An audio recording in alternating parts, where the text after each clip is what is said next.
एक बार फिर से आपका सबका स्वागत है आपके सबसे पसंदीदा, आपके सबसे विश्वसनीय इंग्लिश प्लेटफॉर्म पे, जो कि है इंग्लिश विद विपुल सर। तो आज सबसे पहले आप सभी बच्चों को छठ महापर्व की बहुत सारी शुभकामनाएं, बहुत सारी बधाइयां। और हम सब कामना करते हैं कि छठी माँ के आशीर्वाद से हम सब का आने वाला कल बहुत ही बेहतर हो। हम सब जो हमारा सामने एक लक्ष्य है, हमारा एग्जाम बिहार बोर्ड 12th, उसमें हम सभी सफल हो। और बाकी जो भी छात्र जिस तरह फील्ड में काम कर रहे हैं उन सबको छठी मैया का आशीर्वाद मिले, क्योंकि हम बिहारियों का ये सबसे अभूतपूर्व महापर्व है। तो एक बार प्रेम से बोलिए छठी मैया की जय। और हम लोग आज फिर से एक शानदार सेशन अपना ऑब्जेक्टिव मिशन 2025 की शुरुआत कर रहे हैं। तो मैं विपुल सर, फैकल्टी ऑफ इंग्लिश, और आज आपके सामने फिर से मिशन 2025 के अंतर्गत एक ऑब्जेक्टिव का जो सीरीज हमारा चल रहा है उसको मैं लेके आया हूँ। तो आज छठ के दिन छठी मैया के नाम से उनके आशीर्वाद की कामना करते हुए हम सभी अपने इस सेशन को स्टार्ट करते हैं। तो आप सभी लोग इस सेशन को शेयर कर दीजिए और ध्यान से इस सेशन को समझिए। और जितना भी क्वेश्चंस हम लोग इसमें डिस्कस कर रहे हैं वो सभी काफी इंपॉर्टेंट क्वेश्चंस हैं आपके एग्जाम के पॉइंट ऑफ व्यू से। और आप खुद देखिए, अगर हम लोग रोज एक प्लानिंग बेस से 10, 12, 15 क्वेश्चंस को भी आप रोज अगर रिवाइज कर रहे हैं तो क्या होगा कि एग्जाम में भी समय है, तो आप समझिए कुछ समय तक आपका बिना किसी एक्स्ट्रा मेहनत के आपका पूरा ऑब्जेक्टिव तैयार हो जाएगा। तो चलिए बिना देर के शुरू करते हैं। देखिए आज का जो फर्स्ट क्वेश्चन है, क्या Pearl S Buck is an gap writer. ठीक है, क्या है? Pearl S Buck is an gap writer. Pearl S Buck जो है राइटर है, कहाँ के राइटर? अमेरिकन, इंडियन, जापानीज और अफ्रीकन। अब देखिए इस तरह का जब क्वेश्चन है कि आपको जहां गैप है, यहाँ पे गैप दिया हुआ है, तो यहाँ पे गैप है और उसको पहले क्या आया हुआ है? आपका आर्टिकल आया हुआ है। क्या आया हुआ है? आर्टिकल, एन लगा हुआ है। तो एन लगा है, इसका मतलब क्या समझा आपने कि एन लगने का मतलब जो आपका आंसर होने वाला है उसका जो साउंड है, जो उच्चारण है, पहला जो उच्चारण होगा वो क्या होगा? वोवेल होगा। तो अब देखते हैं इसमें कोई ऐसा है क्या जिसका वोवेल नहीं है। देखिए अमेरिकन अ आ रहा है, इंडियन ई आ रहा है, जापानीज ज आ रहा है, यानी कि ये ऑप्शन सबसे पहले आउट हो गया। कैसे आउट हो गया?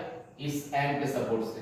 तो आप ये हमेशा ध्यान रखिएगा, हमेशा ऑप्शंस को एलिमिनेट करना सीखिए। ऑप्शंस को क्या कीजिए? सीखिए, बाहर निकालना। तो हमने क्या किया, यहाँ पे एन था तो एन के साथ तो जापानीज होगा नहीं, क्योंकि जापानीज ज आ रहा है और ज क्या है? कॉन्सोनेंट है। अफ्रीकन, अब देखिए बच गया मेरे पास 3 ऑप्शन। तो हमने क्या किया, अपने कॉन्सेप्ट का प्रयोग करके एक ऑप्शन को कम कर दिया।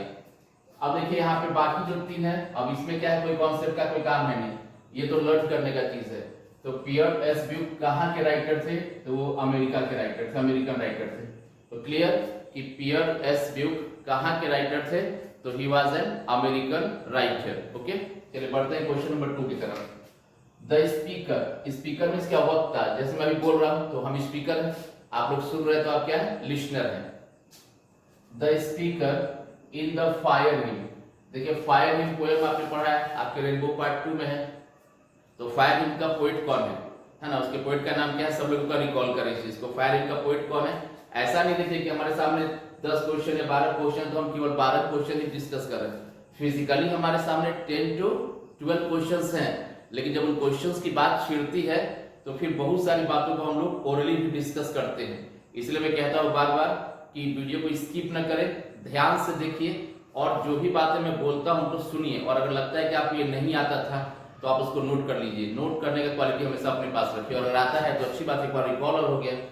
तो फायर हिम का पोएट कौन है? के एन वाला है ना। तो the speaker in the fire him belongs to, जो स्पीकर है फायर हिम को कहां से बिलोंग करते हैं? किस धर्म, सॉरी किस रिलीजन से, किस धर्म से बिलोंग करते हैं? रिलीजन का मतलब क्या है? जिसको बोल सकते हैं क्या? धर्म हिंदी में। देखिए इंडियन, वो इंडियन धर्म से। अब देखिए यहाँ पे क्या है? पूरा धर्म, और यहाँ क्या देखिए ऑप्शन में इंडियन। तो इंडियन कोई धर्म है क्या? इंडियन तो नेशनलिटी है कि आपका नेशनलिटी क्या है, आपका राष्ट्रीयता क्या है? तो आप क्या होता है? इंडियन है, जापानीज है, पाकिस्तानी है, जिसका जो भी है। तो इंडियन तो ऐसे ही ऑप्शन खत्म हो गया। अब बच गया जोरोस्ट्रियन, मुस्लिम और हिंदू, ये 3। तो देखिए मैंने दोनों क्वेश्चंस में अपने कॉन्सेप्ट का यूज करके, है ना, एक एक ऑप्शन को कम कर दिया। तो आपको भी हमेशा ही ट्राई करना है, कभी मत ढूंढो कि सही आंसर कौन है, हमेशा ढूंढो कि ऑप्शंस को मिनिमाइज कैसे करें। 4 को 3, 3 को 2 और लास्ट की 2 में से फिर 1 कैसे करें। कभी डायरेक्ट मत जाओ 4 में से कौन सा होगा। अगर ऐसे सोच के साथ आप जाते हो ऑब्जेक्टिव बनाने तो आप एक बहुत बड़े ट्रबल में हो, आप एक बहुत बड़े जाल में फंस रहे हो, है ना, ध्यान रखिए। तो जो स्पीकर थे वो जोरोस्ट्रियन धर्म के थे, क्या थे, जोरोस्ट्रियन। अब देखिए हो सकता है एग्जाम में जोरोस्ट्रियन के बदले आपको पारसी भी कह दे, ठीक है, तो याद रखिएगा जोरोस्ट्रियन पारसी दोनों सेम है। तो याद रखना है कि फायर हिम का जो स्पीकर है, जो इसके पोएट हैं केके दारूवाला, वो किस धर्म के थे, जोरोस्ट्रियन। और जोरोस्ट्रियन को हम लोग पारसी रिलीजन भी कह सकते हैं कि वो पारसी धर्म के थे, ठीक है, क्लियर। बढ़ते आगे क्वेश्चन की ओर, काफी इंपॉर्टेंट क्वेश्चन है। Gap road my experiment with truth, ठीक है, क्या है, माई एक्सपेरिमेंट विथ ट्रूथ को किसने लिखा, पंडित नेहरू, गांधी जी। अब देखिए मैंने थोड़ा सा नाम शॉर्ट में लिख दिया क्योंकि स्पेस का कमी है। अब यहाँ तो डिजिटल बोर्ड से मेरे पास है नहीं कि मैं उसको मिनिमाइज करके लेटर छोटा बड़ा कर दूं, तो खुद से लिखना होता है, तो इसलिए काफी मेहनत करके मैं आपके साथ जुड़ पाता हूँ, इसीलिए मेरे क्वेश्चंस का संख्या कम रहता है। और एक बात और बताता हूँ, जो लोग कहते हैं ना कि आज एक साथ 1000 सवाल, आज एक साथ 500 सवाल, महामैराथन, तो आप दिल से खुद पूछो कि क्या आप उन 500 क्वेश्चंस का एक साथ जब आप देखते हो वीडियो, क्या आपको उसका बेनिफिट सच में मिल पाता है जितना मिलना चाहिए। तो आप इन सब बातों को थोड़ा समझा कीजिए, माया जाल में मत फंसिए, है ना।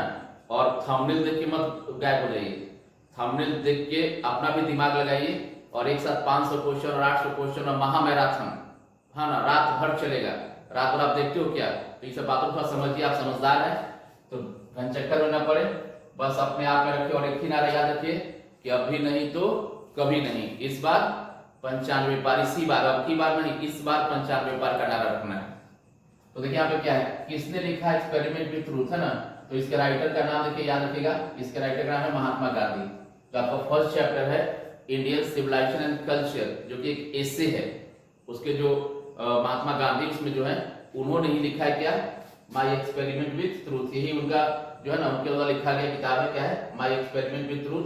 किसने लिखा है, गांधी जी, यानी कि महात्मा गांधी ने लिखा है। बढ़ते आगे क्वेश्चन की ओर देखिए, मॉडर्न सिविलाइजेशन, देखिए सिविलाइजेशन वर्ड देख के तो आप समझ गए होंगे कि कौन सा चैप्टर का है, इंडियन सिविलाइजेशन एंड कल्चर, जिसको महात्मा गांधी ने लिखा है, ठीक है। क्वेश्चन क्या पूछ रहा है, मॉडर्न सिविलाइजेशन यानी कि आधुनिक सभ्यता इज द वर्शिप ऑफ, यहाँ पे दर्ज छूट गया, इज द वर्शिप, वर्शिप का मतलब क्या है, पूजा, मतलब पूजा मतलब क्या है, उसमें किसको महत्व दिया गया है, तो आधुनिक सभ्यता में किसकी पूजा हो रही है, किसका महत्व ज्यादा दिया गया है। देखिए ऑप्शंस है, सिंपल लिविंग को, मतलब आदमी एकदम सिंपली रहे, बहुत साधारण रूप से रह रहा है, मटेरियल को यानी कि जो धन दौलत है, फिजिकल चीजें, हाई थिंकिंग, उच्च विचार, और गॉड, भगवान। तो आप सभी बच्चे आज के मॉडर्न युग में रह रहे हैं, तो आप सबको ही मालूम है कि आज का मॉडर्न युग भगवान को भी दूर से ही, है ना, कहानी खत्म, हाई थिंकिंग का तो बातें नहीं, ये लोग सोचते हैं कि छोड़ो यार, काम निकलने से मतलब कैसे भी काम हो जाए, और सिंपल लिविंग तो है ही नहीं, खाने को हो या ना हो, कुछ हो ना हो, हाई, है ना, टिप टॉप होना चाहिए, लोगों को दिखना चाहिए। तो कभी कभी दिमाग भी लगाना है, सब चीज किताब के अंदर ही नहीं है। तो मॉडर्न सभ्यता में ना तो बहुत ज्यादा भगवान की बात होती है, भगवान का पूजा होता है, जैसे प्रणाम कर रहे होते हैं, हाँ भाई सेल्फी ले लो, हाँ मैं भगवान की पूजा करते हुए, मैं भगवान को आरती दिखाते हुए, है ना, करवा चौथ होता है, कौन सा व्रत होता है, पति का पैर इधर है, हाँ जी फोटो खींच लो, आज पति देव की सेवा करते हुए, व्हाट इज दिस। तो याद रखिएगा कि इसमें भगवान का तो खैर काम ही खत्म है, भगवान को बस सेल्फी के यूज कर रहे हैं, हाई थिंकिंग का तो नाम ही नहीं है, यहाँ तो थिंकिंग है ही नहीं आज के डेट में, कुछ नहीं सोचना है, और सिंपल लिविंग तो है नहीं, तो बचा एकदम से कौन सा मटेरियल। आप देखिए, तो मैंने हंसी मजाक में बात समझा दी कि इसका आंसर मिल गया, लेकिन समझिएगा, देखिए मॉडर्न सिविलाइजेशन जो है ना, वो क्या है, वो बिल्कुल मटेरियल कंफर्ट पे बेस्ड है। मटेरियल कंफर्ट का मतलब क्या, कि जो आज का जो आधुनिक जीवन है, इसमें लोग चीजों के पीछे भाग रहे हैं, मशीन के पीछे भाग रहे हैं, दिखावा के पीछे भाग रहे हैं, पैसे के पीछे भाग रहे हैं, फिजिकल कंफर्ट, शारीरिक सुख के पीछे भाग रहे हैं। तो आधुनिक सभ्यता इसीलिए हम लोग को क्या कर रही है, गुलाम बना रही है, हमारे बेस से हमको दूर कर रही है। जबकि जो पुरानी सभ्यता थी, ओल्ड सिविलाइजेशन, वो सिंपल लिविंग और हाई थिंकिंग पे थी। अगर यही क्वेश्चन ये रहता कि ओल्ड सिविलाइजेशन या इंडियन सिविलाइजेशन, है ना, और यहाँ देखिए मॉडर्न के मतलब वेस्टर्न भी हो सकता है, ठीक है, वेस्टर्न सिविलाइजेशन होता है, तो अगर इंडियन सिविलाइजेशन या ओल्ड सिविलाइजेशन की बात होगी, तो आपको ध्यान क्या देना है कि वहां पे क्या हो जाएगा, सिंपल लिविंग, हाई थिंकिंग। याद रखिएगा कि हमारी सभ्यता, जो पुरानी सभ्यता है, जो हमारी भारतीय सभ्यता है, उसने हमेशा एडवोकेट किया है, मतलब हमेशा जोर दिया है किस चीज पे, इस सिंपल लिविंग और हाई थिंकिंग, सादा जीवन, उच्च विचार, ठीक है। तो इसका आंसर क्या है, मटेरियल कंफर्ट्स के ऊपर। अब खाली स्थान ने से भारत इज माई होम, किसने कहा कि भारत मेरा घर है, देखिए भारत में होम देखते ही आपको आंसर समझ में आ गया होगा क्या आंसर है, लेकिन फिर भी डिस्कस करते भगत सिंह, गांधी जी, डॉक्टर जाकिर हुसैन और नेहरू जी। तो भारत इज माई होम आपके रेनबो पार्ट 2 का चैप्टर है और उसमें आपने सेकंड चैप्टर में पढ़ा है कि भारत इज माई होम क्या है, it is a type of what. हाँ, भारत इज माई होम एक स्पीच है, याद रखिएगा भारत इज माई होम क्या है, एक स्पीच है जो डॉक्टर जाकिर हुसैन ने 1967 में दिया था। कब? जब वो देश के थर्ड प्रेसिडेंट बने थे। याद रखिएगा मैंने क्या क्या डिस्कस कर दिया कि डॉक्टर जाकिर हुसैन ने ये स्पीच दिया था, यानी कि भारत इज माई होम ये है क्या, तो भारत इज माई होम एक स्पीच है। फर्स्ट थिंग हो गया स्पीच है। सेकंड, ये स्पीच किसने दिया था, तो डॉक्टर जाकिर हुसैन ने दिया था। देन जो थर्ड है कि कब दिया था, तो जब वो इंडिया के प्रेसिडेंट बने थे। याद रखिएगा जब डॉक्टर जाकिर हुसैन क्या बने थे, इंडिया के प्रेसिडेंट बने थे, तब उन्होंने इस स्पीच को दिया था। और प्रेसिडेंट कौन से नंबर पर बने थे, तो भारत के थर्ड प्रेसिडेंट। और अगला क्वेश्चन कि कब उन्होंने स्पीच दिया, कब बने थे भारत के थर्ड नंबर के प्रेसिडेंट, तो इसका आंसर है 1967। 1967 में डॉक्टर जाकिर हुसैन ने ओथ लिया था, शपथ लिया था as a third president of India. उसी समय जो उन्होंने भाषण दिया था उसी का कुछ पार्ट, उसी का कुछ एक्सट्रैक्ट यहाँ पे हमारे सामने है, जिसका नाम क्या है, भारत इज माई होम। और एक बात और जान लीजिएगा कि डॉक्टर जाकिर हुसैन इंडिया के प्रेसिडेंट बनने से पहले बिहार के क्या थे, बिहार के उन्होंने गवर्नर के रूप में भी अपनी सेवाएं दी है। याद रखिएगा बिहार के गवर्नर के रूप में भी क्या किया है, अपना सेवा दिया है। तो भारत में होम किसने कहा है, डॉक्टर जाकिर हुसैन ने। नेक्स्ट देखिए क्या है, Bertrand Russell was awarded the Nobel prize. ये क्वेश्चन इंपॉर्टेंट है, याद रखिएगा 6 क्वेश्चन इंपॉर्टेंट है, रिपीटेड क्वेश्चन है, मल्टीपल टाइप पूछा हुआ क्वेश्चन है। तो बर्ट्रैंड रसेल को अवार्ड मतलब दिया गया, नोबेल प्राइज कब दिया गया, तो ये तो याद करने का चीज, इसका आंसर क्या है 1950। याद रखिएगा बर्ट्रैंड रसेल को नोबेल प्राइज दिया गया था लिटरेचर के लिए, साहित्य के लिए, और कब मिला था 1950 यानी कि 1950 में मिला था, इस बात को ध्यान रखना है। नेक्स्ट क्वेश्चन भी इंपॉर्टेंट है, अच्छा क्वेश्चन है, हालांकि मैं जो भी क्वेश्चन यहाँ पे लेके आ रहा हूँ आपके लिए सेलेक्ट करके वो काफी इंपॉर्टेंट और अच्छे क्वेश्चन ही है, पूछे हुए क्वेश्चन से या फिर एक्सपेक्टेड क्वेश्चन से। इन गुजराती यानी कि गुजराती में, गुजराती लोग समझते ही हैं अमित शाह जी अपने, तो इन गुजराती मोदी जी अपने, in Gujarati the word civilization means, यानी कि गुजराती भाषा में सिविलाइजेशन शब्द का अर्थ क्या होता है। देखिए सिविलाइजेशन तो ऐसे नॉर्मली आप सब जानते हैं क्या होता है, सभ्यता। तो यहाँ पे क्वेश्चन क्या है कि गुजराती भाषा में सिविलाइजेशन जो वर्ड है उसका अर्थ क्या होता है। तो देखिए एजुकेशन लिखा हुआ है शिक्षा, बैड कंडक्ट बुरा आचरण, हाई थिंकिंग उच्च सोच, और गुड कंडक्ट यानी कि अच्छा जो बोलते हैं ना आचरण। तो यहाँ पे 4 ऑप्शन है कि गुजराती भाषा में सभ्यता सिविलाइजेशन का क्या मतलब है, शिक्षा, बुरा आचरण, उच्च सोच और गुड कंडक्ट यानी कि अच्छा आचरण। तो याद कर लीजिएगा अच्छे से, गुजराती भाषा में है ना, जो जेठालाल है आपका है ना जेठालाल, तो उसकी भाषा में क्या है, इसका मतलब है गुड कंडक्ट यानी कि अच्छा आचरण। तो याद रखना है कि सिविलाइजेशन वर्ड का गुजराती भाषा में क्या अर्थ है, तो सिविलाइजेशन वर्ड का गुजराती भाषा में क्या अर्थ है, गुड कंडक्ट यानी कि अच्छा आचरण। गैप है, सॉरी नंबर 8 है, gap was the name of लोमोक्स डॉग। लोमोक के डॉग का नाम क्या था। देखिए लोमोक कौन से चैप्टर में है, मैरिज प्रपोजल। अब मैरिज प्रपोजल क्या है, एक कॉमेडी है और किस तरह का प्ले है, 1 एक्ट प्ले है, ठीक है। तो लोमोक जो है, लोमोक के डॉग का नाम क्या था, देखिए लिप, डोडो, डोडो तो है ना गेस और गॉस। डोडो किसके डॉग का नाम है, डोडो तो मेरे डॉग का नाम है, ठीक है, तो ये तो आंसर होगा नहीं। अब बच गया लिप, गेस और गॉस। तो आप जानते हैं कि जो लिप था ये किसका डॉग था, नाटलिया का डॉग। याद रखिएगा ये किसका डॉग है, नाटलिया का डॉग है। तो लोमोक के डॉग का नाम क्या था, गेस, उसके डॉग का नाम क्या था, गेस। तो आई होप कि 1 to 8 आपको समझ में आ गया अच्छे से। देखिए डोडो का नाम लेते ही डोडो की भौंकने की आवाज आ गई। तो नंबर 1 से 8 तक आप देखिए, फिर आगे बढ़ते हैं हम लोग अपने 9th क्वेश्चन की ओर।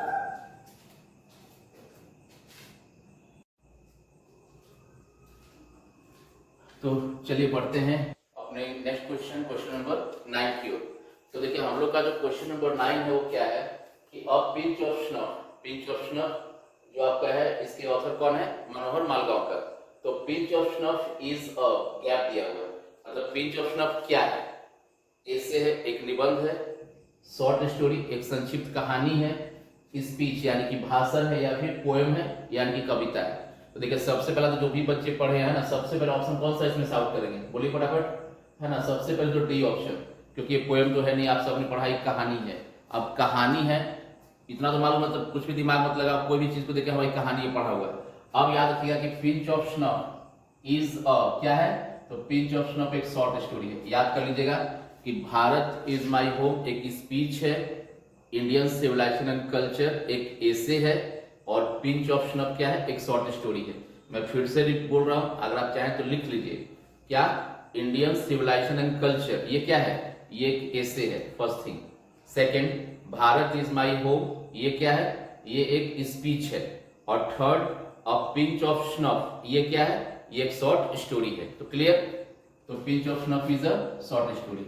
देखिए नेक्स्ट है सिगानोया। देखिए सिगानोया का नाम सुनते ही, सिगानोया ने कौन सा आपका लिखा है, तो सिगानोया ने लिखा है कौन सा, कमेंट कीजिए, सिगानोया ने कौन सा लिखा है, द आर्टिस्ट। सिगानोया क्या लिखा है, द आर्टिस्ट। इसमें सेवी का बात हुआ है। तो सिगानोया बिलोंग टू, सिगानोया कहां से बिलोंग करते थे ना, सिगानोया कहां से बिलोंग करते थे, जापान, रशिया, अमेरिका और इंडिया। तो देखिए तो याद करने का ऐसा चीज है, तो सिगानोया कहां से बिलोंग करते थे, जापान से। सिगानोया वाज अ जापानीज राइटर, क्योंकि उन्होंने जापानीज लोग के बारे में बात किया है। इसमें सेवी है, सेवी एक जापानीज लड़का है, आपको मालूम है। तो सिगानोया कहां से बिलोंग करते थे, जापान से। अगला जो क्वेश्चन है आपका क्वेश्चन नंबर 11, ये इंपॉर्टेंट क्वेश्चन है। 11 क्वेश्चन देखिए सारा इंपॉर्टेंट, कुछ कुछ क्वेश्चन ज्यादा इंपॉर्टेंट होते हैं आपके लिए। तो gap is the prime instrument of nation building. देखिए प्राइम इंस्ट्रूमेंट का मतलब क्या हुआ, बोल सकते हैं कि सबसे मुख्य स्रोत, प्राइम है ना, बोलते प्राइमरी मेरा ये पर्पस, मेरा मुख्य उद्देश्य ये है। तो खाली स्थान जो प्राइम इंस्ट्रूमेंट है, मुख्य जरिया है, एक मुख्य स्रोत है, मुख्य आधार है किस चीज का, नेशन बिल्डिंग, यानी कि हमारे राष्ट्र को निर्माण करने का।